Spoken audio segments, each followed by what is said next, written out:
Hi, and welcome back to 50 Shades of Blonde. I'm Missy Day. I feel like I'm screaming. You are. And Jill Branson. Ta-da! And we are back again. So we had to take a little longer break because we were, eating Cindy Yeah. Lou's yummy cakes. So we're back for our next segment with somebody that has a lot going on, and he's going to talk about how awesome he is, right? Well, of course he is. Yes. His name is Tim Chedester. He's the founder and owner of Balance Effect. So welcome to the show. Hi, Hi. how are you? Good. How are you? If I was any better, I would be you. Really? Yes. Wow. I don't even know. I have no words. Yeah. I'm speechless. Okay, good. I guess Or the he segment's could over. say- Okay, we're I'd- done. I'd Thanks be for too. viewing in. Yeah. So, tell us a little about you. I know for a fact that you have lots of stories.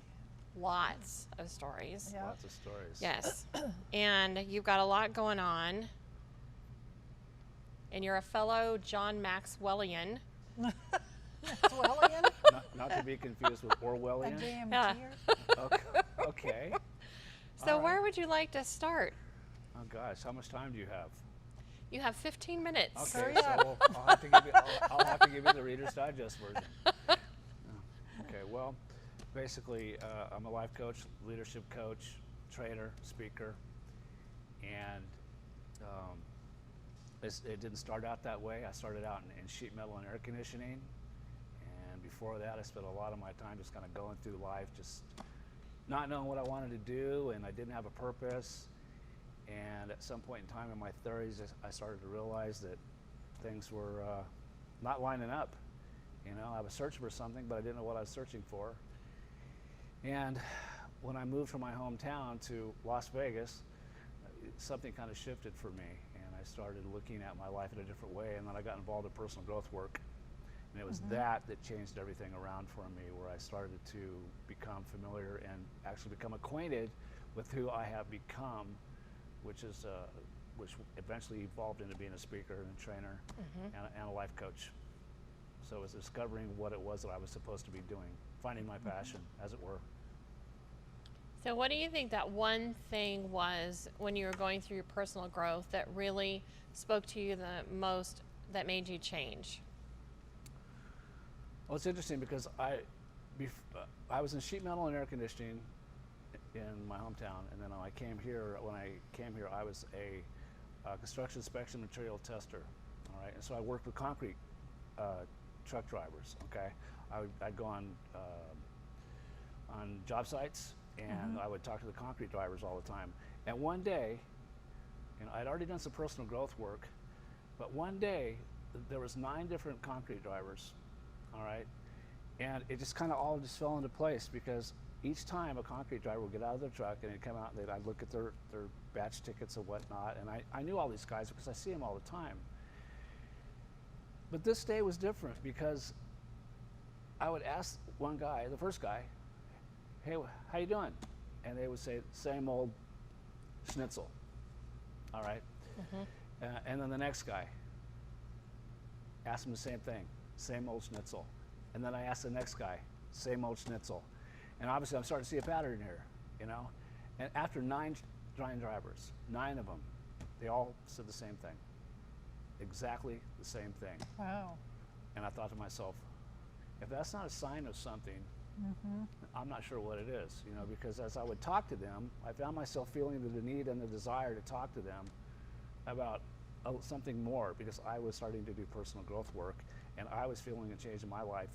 And it just really bothered me that here's these drivers, and they come to work every day and are saying the same thing every day, same old stuff. It's a job. It's like, That's it. it's like, and I thought to myself, well, that's how I spent probably the first half of my life, same old stuff. And Right. so I started to talk to guys about personal growth work, and what ended up happening is I started to have what I would consider an out-of-body experience, where I would feel very euphoric, I would feel very passionate, I would feel empowered, inspired, and it was that I started to realize that maybe there was something else I was supposed to be doing, And then I thought back to when I was younger, when I was right out of high school, where I would have people that had relationship problems that for whatever Came to reason, you. hey, let's go to the single guy that's never been out on a date. You know, all right, that makes sense, doesn't it? Well, they probably thought I was safe, I guess. Yeah. You know, or I hadn't been jaded or something. I don't know what the deal was, but they would come to me and ask me, you know, try to help them out. You know, either as a go-between, you know, or an advocate for one or the other. You know, and so I thought back to that, and so that kind of congealed, that kind of pulled everything together from the past to the present, or at least at that time, the present. And that's what led me to move into coaching, training. Have you and always been a speaking. good listener? I mean, as part of your, you are? Yeah. However, I'm pretty sure my mom would not have agreed with that. My mom probably thought I yeah, never I listened think to all our anything, parents you feel know. that way. Yeah. But yeah, for the most part, I was always kind of. It wasn't that I was really a great listener. It was just that I paid attention. I was always noticing things. In fact, I appreciate that you asked me that, because when my daughter was little, I used to tell my daughter, I said, if you want to learn anything, watch other people. Mm-hmm. You know, and I think that's probably what I was. You know, as a kid, I watched, I noticed things, I paid attention to things. So it wasn't that I was a listener necessarily, but I picked up on things by watching people, and I learned by watching people. You know, and so I passed that on to my daughter. So I think that's probably something that I kind of brought along as I went, you know, into my later life. Mm-hmm. I know that sounds bad, not really later life, but as I've gotten older. Well, you mentioned, Jill, that so far going through the John Maxwell program, that you've noticed a shift Oh, in definitely. yourself, right? Definitely. I have a real sense of peace. I can't explain it, Mhm. but it's just a sense of peace. It's like, this is where I'm supposed to be. I would agree with that. You know, like I said, I've kind of evolved over time. You know, I did the personal growth work, and then I got involved in Toastmasters and became a you know, public speaker. You know, where I got involved in public speaking and whatnot, and speech writing, and then that took me to coaching, where I actually became a certified life coach. You know, and then that took me into some other things that I did, and then eventually I got to a place where Maxwell came around. You know, leadership, because I kind of wanted to do the leadership thing anyway. So while all that was happening, I was also working on my undergrad in business leadership, what they call business leadership interdisciplinary studies, where I basically learned all the facets of what goes on within a organization. You know, the supply chain, management, diversity, Mhm. things like that. And then from there, as the Maxwell thing started, then I went after my master's degree, and I obtained my master's degree in organizational leadership last summer, right about the time that I completed the John Maxwell thing. So it kind of all happened at the same time, and so I'm kind of where you guys are, is that there's this sense of peace, but I think what it is it's really kind of peace of mind. It's a sense of being very grounded in a direction Right. that I think that I finally was able to evolve to. I guess Right. you might say I was a slow learner. It only took me like 25 years to figure all that out, you know, from the time that I, you know, came here to the time that I figured out that this is what I'm supposed to be doing. So I totally understand what you're saying. Well, I think many of us feel that way, though. Mhm. That it's taken, because that's just part of the human process. Is Sure. As you go on, Right. you start to realize things that you didn't really think about before, and all of a sudden you're going, this is kind of what I've been leading myself up to do. Right. Well, I think it kind of it's what John Maxwell calls the value cycle, where you do something and then you start to realize that you have a potential. Uh-huh. All right, and then that drives you to go a little farther to go into something else. And you start searching for more, and then you take on that little bit more, and then you start to realize a little bit more about what your potential is, and then your value goes up, and then you go to the next thing, and then it raises your value level again, and then you realize that your potential is a little bit greater, and it just kind of starts to perpetuate itself, you know. Mhm. And so that's kind of how it is, I think, for people. And I think too, you know, there's a lot to be said. Like Jim Rohn, I think everybody that you know is in a thought leader has said the same thing. You know, who you surround yourself with, right? You need to just keep surrounding yourself with people that are a different level and a higher level than you are, And I think sometimes we get confused as to like friendships, right? You have a circle of friends. At some point in time, if you're growing, you're going to outgrow that circle of friends. And it doesn't mean you're never going to be friends again, right? But you need to move to that next place with that new circle of friends, right? So that we can keep growing. And that doesn't mean that we're necessarily leaving people behind, but it's really tricky and easy to get sucked in to complacency because you don't want to leave that group.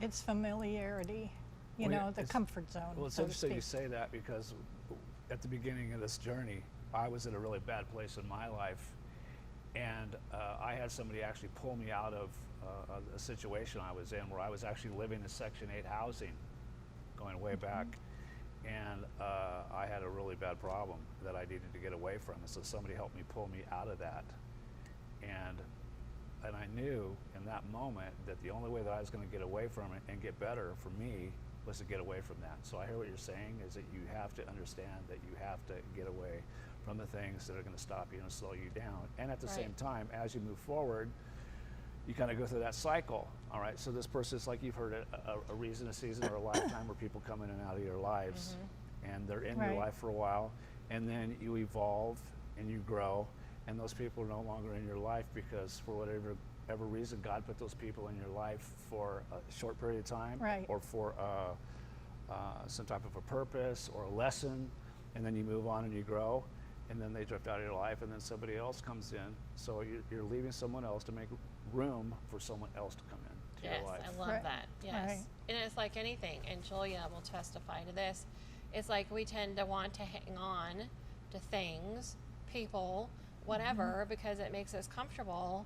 But in the long run, we're hindering ourselves because exactly what you said, we're not making room for the new things. Right. Right, exactly.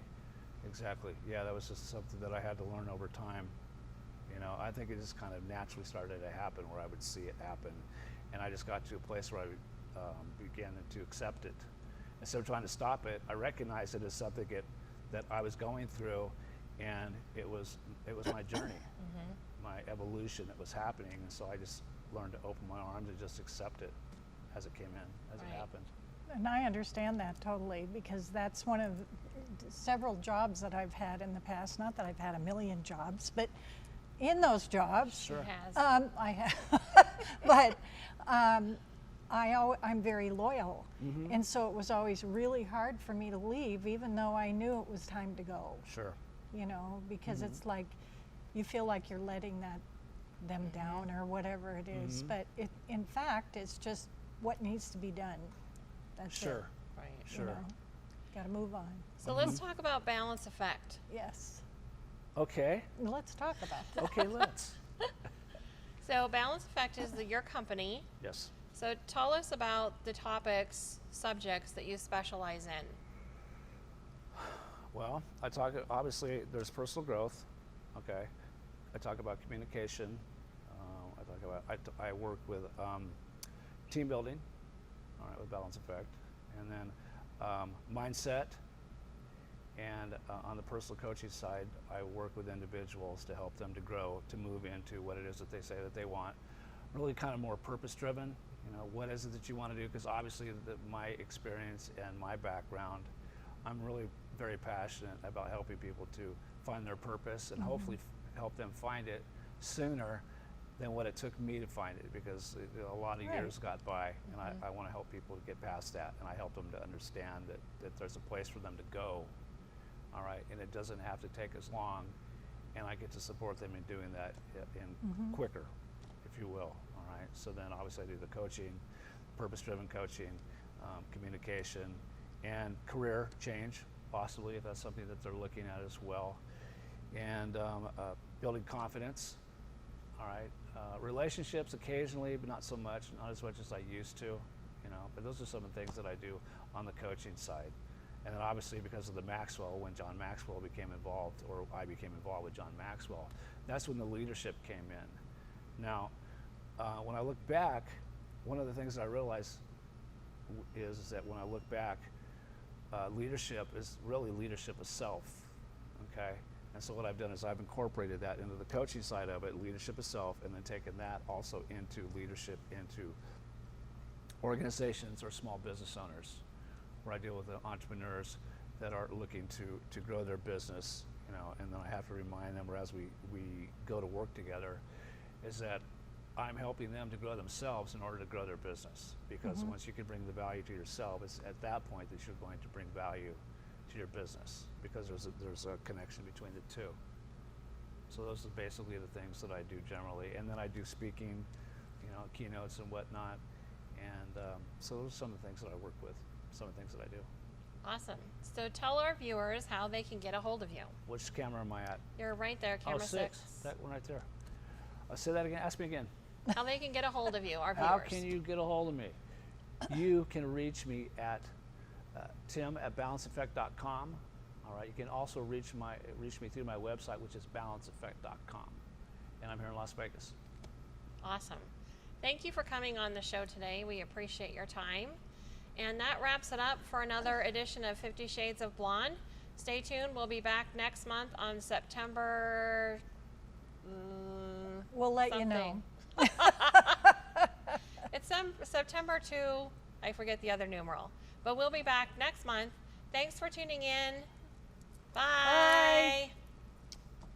Hi, I'm Sam Peters, owner and operator of Peters Family Insurance, with 2 locations in the Summerlin area of Las Vegas. I'm running for Congress in the 4th Congressional District as well. I want to support the constituents of the 4th Congressional District with a fighting voice in Washington and bring conservative values back to America.